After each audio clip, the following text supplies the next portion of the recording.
Hello friends, it's Jim O'Rear. Welcome back to Jim O'Rear's Wacky World. Today, we are going to look at Christmas stories for people who don't like Christmas.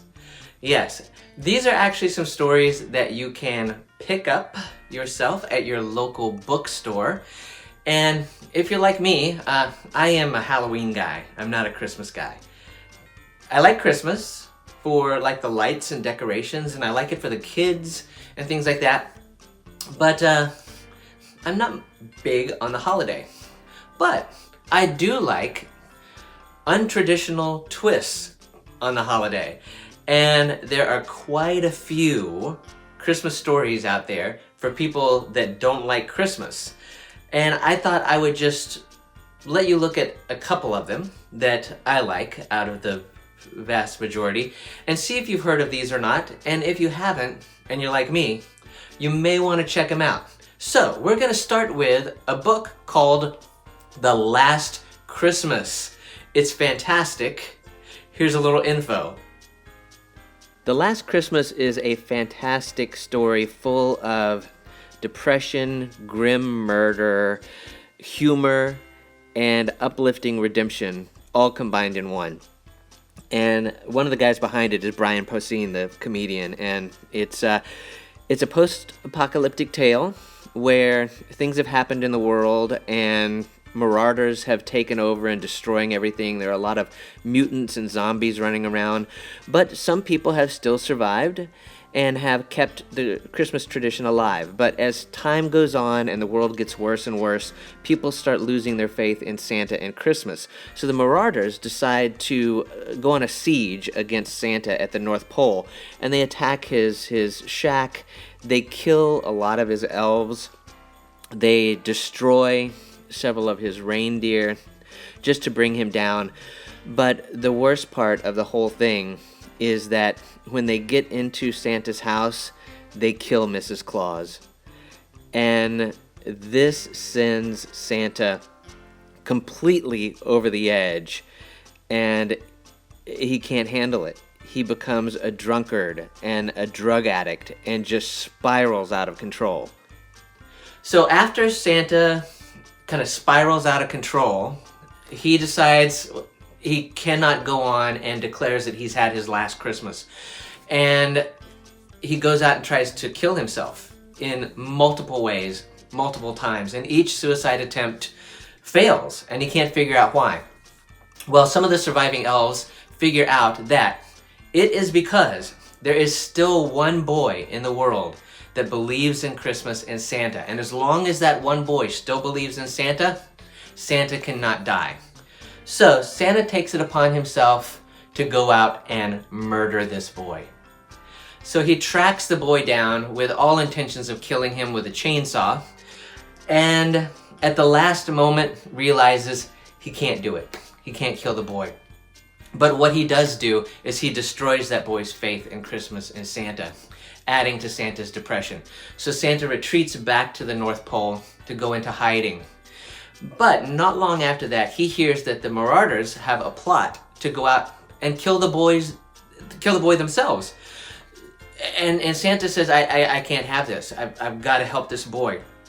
So, in an attempt for redemption, he heads out to save the boy.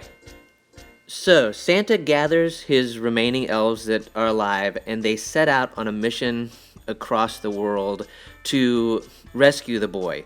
And they slaughter marauders and mutants and zombies all along the way in very violent ways that's pretty humorous at the same time. Until finally, he rescues the boy and brings the redemption and belief back to Santa and Christmas to the world. It's a cool story. So next is The Elf Off the Shelf. And I'm sure you're familiar with the whole Elf on the Shelf tradition. Well, this is that tradition gone bad. And this book is, it's actually written by Horace the Elf, who is the troublemaker. And it follows Horace on his escapades of doing bad things, like eating all the snacks and drinking all the eggnog, and stealing food out of the refrigerator that's meant for Christmas and also ordering porn like Elves Gone Wild and an Xmas Story and the Polar Triple Express right there as he watches it, all from his comfy chair. So there you go. Next, let's look at It's Beginning to Look a Lot Like Zombies, which is a book of zombie Christmas carols. And if you hate Christmas carols as much as I do, you will love this book because it takes Christmas carols and rewrites them with a zombie theme, like It's Beginning to Look a Lot Like Zombies. And it also has a lot of original black and white, fun, Christmas-themed zombie artwork that is thrown in throughout this book. It's a small book, but it's got several new versions of Christmas carols that you can add to your library. Lastly, we'll look at Marvel's Zombie Christmas Carol.